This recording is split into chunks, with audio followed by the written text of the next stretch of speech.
السلام علیکم ورحمۃ اللہ وبرکاتہ۔ ایک روایت کے بارے میں سوال آیا ہے کہ آیا یہ روایت صحیح ہے کہ نہیں، جس کا لب لباب یہ ہے کہ بہت زیادہ شادیاں جو کرتا رہتا ہے اس کے لیے ایونچولی یہ ہوتا ہے کہ اس کی غربت ختم ہو جاتی ہے۔ اور جو روایت سرکولیٹ کر رہی ہے سوشل میڈیا پر وہ یہ ہے کہ ایک شخص حضور صلی اللہ علیہ وآلہ وسلم کے پاس آیا اور اس نے اپنے فقر کی، اپنی غریبی کی شکایت لکھی تو حضور نے فرمایا کہ نکاح کر لو، تو اس نے نکاح کر لیا، مگر غربت جو ہے وہ دستور قائم رہی، ویسے ہی غریب رہا اور پھر شکایت لے کر آئے تو حضور نے پھر نکاح کرنے کا کہہ دیا۔ اس کے بعد اس نے دوسرا نکاح بھی کر لیا، پھر بھی وہی حال رہا، تو پھر حضور کے پاس آئے، آپ نے کہا تم پھر نکاح کر لو، تیسرا بھی کر لیا، پھر بھی غربت دور نہ ہوئی، پھر شکایت لے آیا تو حضور نے کہا اچھا چوتھا بھی کر لو، چوتھا کیا تو غربت دور ہو گئی۔ اب یہ روایت سرکولیٹ کر رہی ہے، اب اس کی دلیل کیا ہے؟ پوچھنے والے نے یہ پوچھا ہے کہ حضرت اس کی دلیل کیا ہے؟ دیکھیں حدیث کے ذخائر میں یہ روایت موجود ہی نہیں، گھڑنتو ہے، من گھڑت روایت۔ اور قیامت کے قریب نشانیوں میں نے آپ سے ذکر کیا تھا کہ لوگ گھڑنتو روایتیں جو ہیں وہ اس طرح شیئر کیا کریں گے، ایسے مشہور کیا کریں گے، اتنی زیادہ پھیلی جو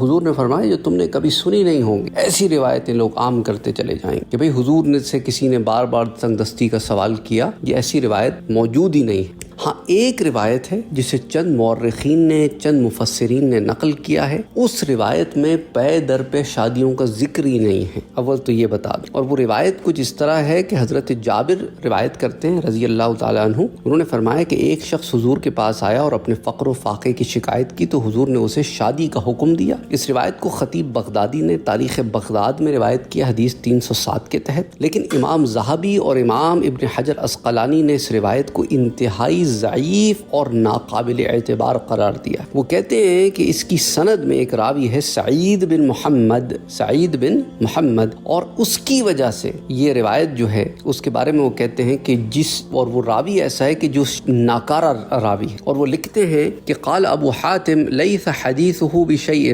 وقال ابن حبان لا يجوز ان يحتج به، کہ یہ ایسا راوی ہے کہ جس کی کوئی حدیث قابل قبول نہیں ہے۔ اور اس کو امام ذہبی نے میزان الاعتدال فی نقد الرجال حدیث نمبر 3265 کے تحت، اور امام حجر عسقلانی نے لسان المیزان میں حدیث 159 کے تحت بیان کیا ہے۔ تو بہرحال یہ وہ گھڑنتو روایتوں میں سے ہے۔ اس طرح بہت ساری گھڑنتو روایتیں سرکولیشن میں ہوتی ہیں اور لوگ بغیر تحقیق کے اسے آگے پھیلانا شروع کر دیتے ہیں، تو اسی لیے آپ نے اس روایت کو آگے بھی نہیں پھیلانا۔ آپ تک پہنچے کوئی بھی روایت نہ تو اس کی تصدیق کر لیا کریں کہ آیا واقعتاً یہ کوئی روایت ہے بھی کہ نہیں۔ پلیز آپ بغیر تحقیق کے اسے شیئر نہ کیا کریں۔ انفارچونیٹلی انسٹاگرام ہو کہ ٹک ٹاک ہو کہ اور مزید سوشل میڈیا پلیٹ فارمز ہوں، وہاں پر یہ روایتیں جو ہیں بہت تیزی کے ساتھ سرکولیٹ ہوتی ہیں اور بڑی میس لیول پہ شیئر ہوتی ہیں، لیکن ان کا تعلق جو ہے وہ کسی صحیح چیز سے نہیں ہوتا۔ السلام علیکم ورحمۃ اللہ۔